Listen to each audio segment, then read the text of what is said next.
In Gleipnir, there are a wide variety of crazy abilities and powers that the characters obtain, and these abilities can only be acquired by putting a special coin into a certain vending machine.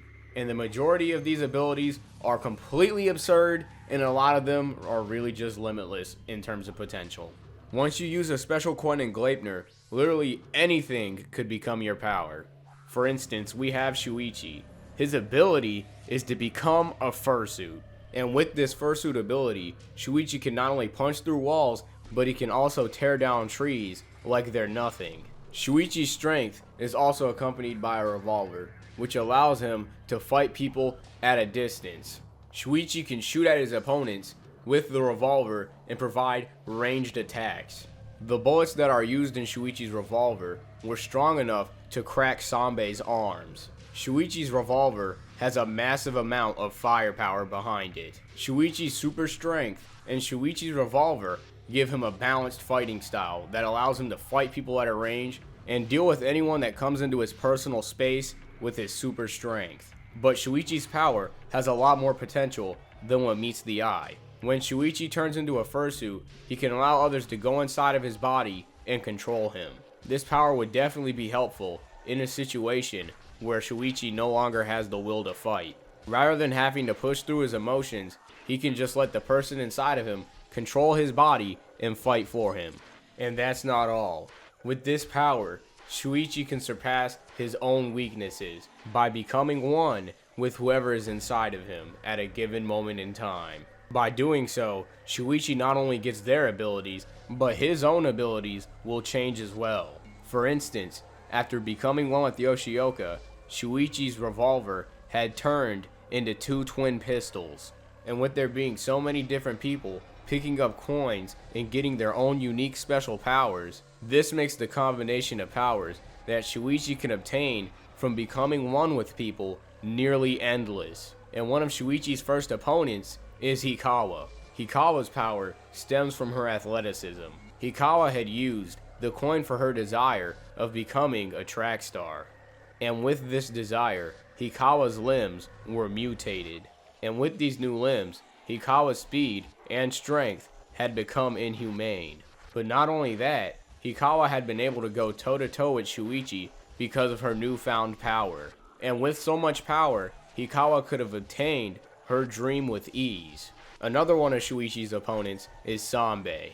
Sanbe's desire from the coin had been to become strong, and so Sanbe was gifted with blade arms and super strength. While combining the power of his blade arms and his abnormal strength, Sanbe would implement the different martial arts techniques that he learned in order to get an advantage against his opponent.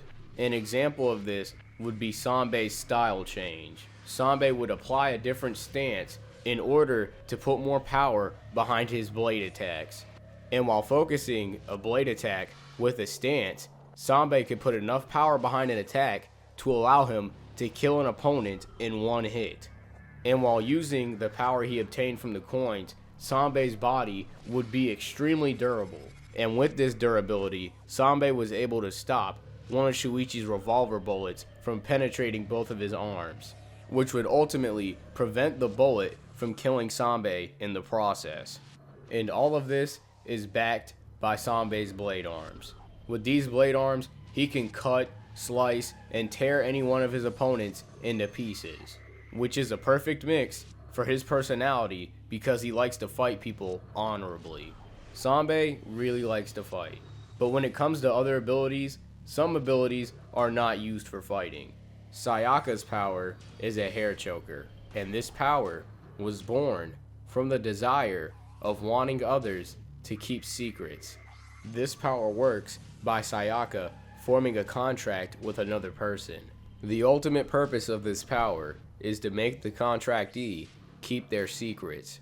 If the contractee feels like they betrayed Sayaka, then their head will be cut off by the hair collar. And once this collar is being worn, it can never be taken off. The collar sinks underneath the skin and fuses within your body so that nobody can see it. And a person who formed a contract with Sayaka would be yoshioka.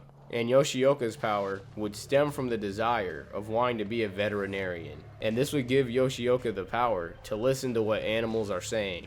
And one of the strongest collectors in Gleipnir would be Subaru, and he's only a child. So far, there's little to no information about what his power does exactly, but I'm just going to handle this the best way possible. So Subaru has a giant two-headed monster behind him, and I think that most likely come from the desire of him wanting a family, or his mother and father. But there are little to no details about where this monster came from, or how he obtained his wish in order to get this ability in the first place. But this monster does have incredibly abnormal strength, and the feet of this monster can be used as a shield for Subaru to defend himself from a majority of oncoming attacks. And this ugly ass monster is easily one of the stronger abilities in this series. I definitely want to see more about it and get some more information about it as this series goes on. And this fucking creep, Ikeuchi, he is literally just a living camera. That's really all there is to his ability. That's about it. He's as boring as it gets when it comes to powers. He really just takes videos and records them. It really makes you wonder what the fuck is going to happen when his battery dies. He's fucking useless. Fuck this guy. If you're caught up in the manga, fuck this guy. Alright, I'm leaving it at that. Isao is pretty sus, but he actually has one of the better abilities. He's said to love plants and flowers, so I guess he wanted to be a plant or flower, and that's where the ability really came from. But what makes his power so strong is because by having a green thumb, Isao can turn any plant into any other plant that he wants it to be at that given time. He can make any plant he wants poisonous, and he can change the quality of soil on the fly so he can make it so soft that you would just meld right through the ground. And not only that, he can encompass an entire building with the roots of a tree, which can allow Isao to trap his opponents. And then there's Aihara. Her power is invisibility. She's pretty much an introvert. We don't really have that much information about her backstory or anything like that. So it's really hard for me to really say anything about her, except for the fact that she's invisible. But I mean, she wears a blanket over herself, so I guess that's pretty cool. But when it comes to the group that Shuichi recently joins, last but not least, we have Murakami. He has super strength, his arms get fired up from his ability, and this is a prime example of a power actually being used through the willpower of the individual. Basically, the more fired up Murakami gets, the more strength there will be behind his punch. Murakami is so strong, he's able to actually punch a guy's whole entire jaw off. And not only that, but whenever he punches someone, he actually causes them to burn. And we can see this because there is steam coming off of someone's face after Murakami punches them. And that's not all. The fire on his arms glow in the dark. And then we have Madoka. He has inhumane strength and he resembles that of a gorilla. And he can also rip a tree out of the ground and hold it with one fucking hand. Madoka really just has abnormal strength. And now we're at the strongest character on this list, Kaito. Kaito is easily the strongest character in Gleipnir. Kaito has a great sword, and he can swing it at an immense speed, at an inhuman amount of speed. And not only that, he doesn't even have to carry it, he can just pull it right out the ground, wherever, whenever he wants the sword. And not only that, he can have someone else entirely protect him and swing the sword for him. With the sword's capabilities alone, Kaito could hold his own against the majority of the cast in Gleipnir, especially when he has the strength to one-hand a fucking great sword and attack his opponents like it's nothing. But that's not all when it comes to Kaito's abilities. He can bring back the dead and use them as his puppets and have them fight for him. Kaito can have his own personal undead army of collectors. And these collectors, just like him, are immortal, all thanks to the parasites that are at his disposal.